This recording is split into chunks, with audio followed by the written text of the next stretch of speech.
जितना लोग हमके समझता, जितना लोग हमरा सपोर्ट में बा, चाहे जितना लोग अपन बहन या बेटी हमके मानेला, सब लोग के थैंक यू सो मच।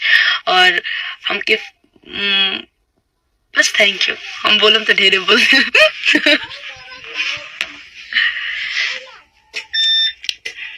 जितना जोन फरमाइश आप सब करता नहीं जा, वो गाना जरूर आई। अंदाज अलग रही बट आई, बहुत जल्द आई।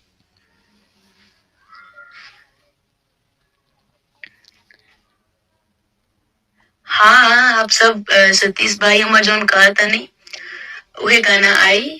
थोड़ा सा अंदाज अलग रही, कहे से कि अभी बहुत ही थोड़ा सा प्रॉब्लम में से आप सब हमके निकल नहीं जा, तो अंदाज अलग रही बट आप सबके फरमाइश से ही गाना आई। एगो कहीं पे करम कहीं ना गई। आपके गाँव आना है धनिया लेने। अच्छा अच्छा भैया, हमारे ब्लॉग देख के धनिया लेने ठीक है, आई जा।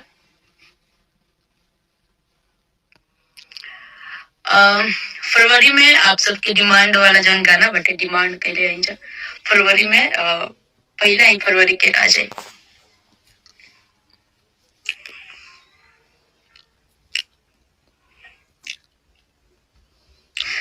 नमस्कार